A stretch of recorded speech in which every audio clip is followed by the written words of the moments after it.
이번 시간에는 우리 스택에 대해서 같이 한번 살펴보도록 하겠습니다.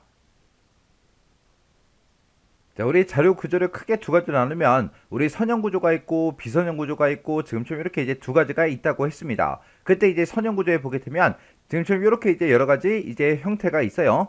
그때 이 스택 큐 데크에 대해서 이제 같이 한번 살펴볼 텐데, 스택이다 큐다 데크다 하고 이렇게 이제 나눠 놓은 거는 데이터가 이제 입출력을 이제 어떻게 하냐, 그 데이터 입출력 형태에 따라서 이렇게 이제 세 가지로 나눠서 우리가 볼 수 있습니다. 자, 그럼 이제 스택부터 한번 같이 살펴보자고요.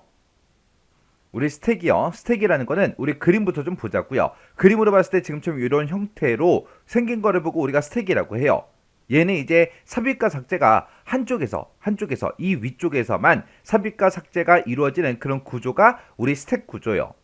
그래서 지금처럼 여기 보게 되면 기억 장소가 총 5개가 있어요. 그때 5개가 있을 때 우리가 이 기억 장소에다가 데이터를 삽입하는 걸 보고 우리가 푸시라고 하는 거고요. 데이터를 이제 삭제하는 거, 데이터를 이제 꺼내는 걸 보고 우리가 팝이라고 그렇게 부릅니다. 그 다음에 여기 보게 되면 이제 탑이라는 것도 있고 버텀이라는 것도 있고, 이렇게 두 가지가 있는데, 탑이라는 거는 이 스택 공간에 가장 마지막으로 삽입된 그 자료의 위치를 가리키는 게 우리 탑이고요. 버텀이라는 거는 우리 스택의 가장 밑바닥을 가리키는 걸 보고 우리가 버텀이라고 해요.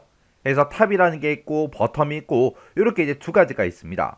그러면 내가 여기다 데이터를 하나 또 추가시키게 되면 탑이 또 한 칸 올라가겠죠. 또 그 위에다가 또 데이터를 또 삽입하게 되면 탑의 위치는 또 바뀌겠죠.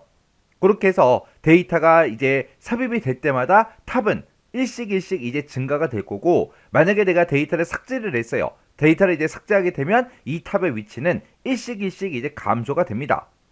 그래서 우리가 스택이라는 이런 구조에다가 데이터를 삽입하는 걸 푸시라고 한다. 삭제하는 건 이제 팝이라고 하더라. 이 스택이라는 구조는 삽입과 삭제가 한쪽에서만 이루어지더라. 그때 탑이라는 거는 가장 마지막에 삽입된 그 자료가 어느 위치에 있는지 그 위치를 가리키는 거다. 그 다음에 버텀이라는 거는 스택의 가장 밑바닥의 위치를 우리가 버텀이라고 하더라. 그렇게 이제 기억하시면 돼요. 그리고 삽입을 할 때마다 이 탑의 위치는 일씩 증가가 되는 거고, 삭제를 할 때마다 이 탑의 위치는 어떻게 된다? 일씩 감소하더라. 자, 그럼 이게 이제 예로 이제 어떤 게 있냐면은, 우리 요즘에는 잘 쓰지 않지만 예전에 이제 많이 쓰던 CD 있죠. CD 꽂는 거 생각해 보세요. CD를 막 50장, 100장 단위로 보관할 수 있는 그런 케이스가 있었어요. 케이스의 중심에는 지금처럼 이런 게 이제 달려 있고, 얘가 이제 동그랗게 이렇게 생겼죠.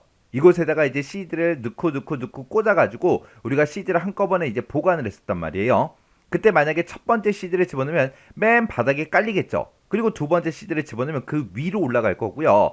또 내가 CD를 또 집어넣으면 그 위로 또 CD가 또 쌓이겠죠. 근데 그렇게 해서 이제 세 장의 CD를 넣는데, 내가 거기서 첫 번째 CD를 내가 꺼내고 싶어요. 그러면 첫 번째 CD만 딱 뺄 수 있는 방법이 있어요? 없잖아요. 내가 첫 번째 CD를 빼기 위해서는 세 번째 CD, 두 번째 CD 그걸 먼저 빼고 나서 그 다음에 이제 첫 번째 CD를 뺄 수 있다고요. 이런 형태, 이런 구조를 보고 우리가 이제 스택 구조, 그렇게 이제 부릅니다. 그 다음에 이제 설거지하는 것도 생각해 보세요.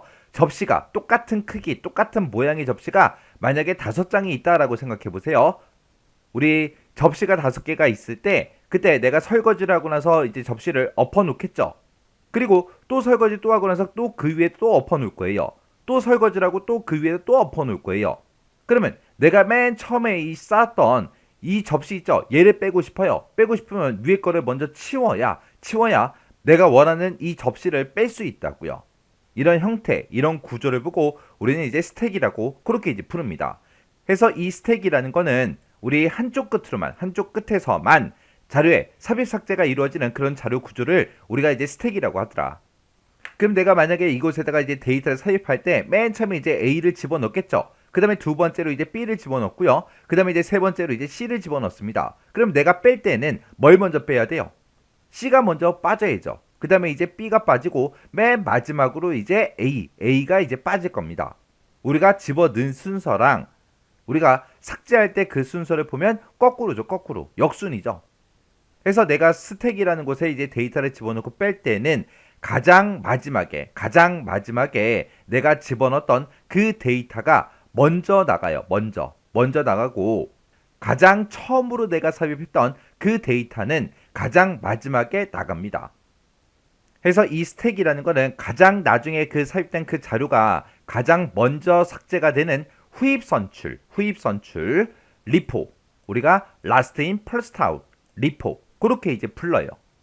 그래서 last in, 마지막에 들어간 게 first out, 먼저 나온다 해서 리포 구조라고 부르거나 아니면 우리말로 후입 선출이라고 그렇게 이제 부릅니다. 이 스택이라는 건 이제 언제 쓰냐? 이 스택의 용도요. 이 스택은 재규 호출하거나 아니면 후입 표기법에서 사용을 하거나 아니면 서브 루틴을 호출할 때 아니면 인터럽트를 처리할 때 아니면 깊이 우선 탐색을 할 때 이런 것들처럼 왔던 길을 되돌아가는 그런 경우에 이제 사용되는 게 우리 스택이요.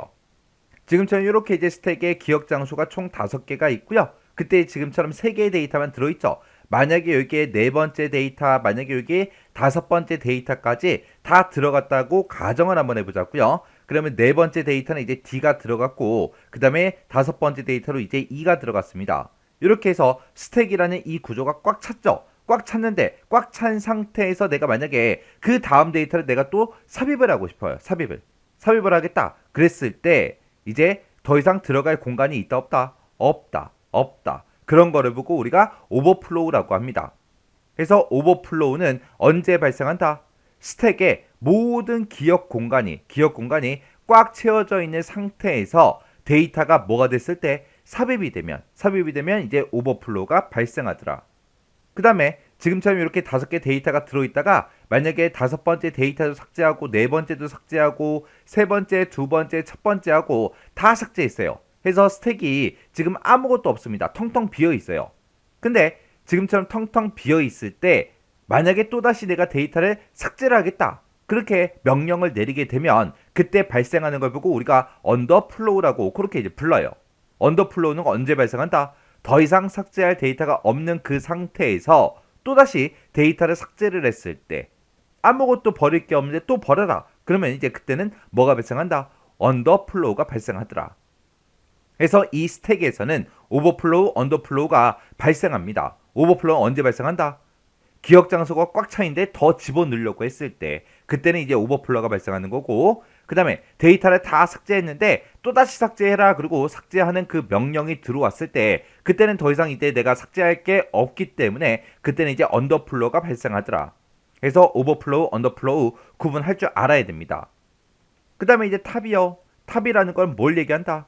가장 마지막으로 삽입된 그 자료가 기억된 그 위치를 가리키는 그 요소가 탑이더라. 버텀은 뭐다?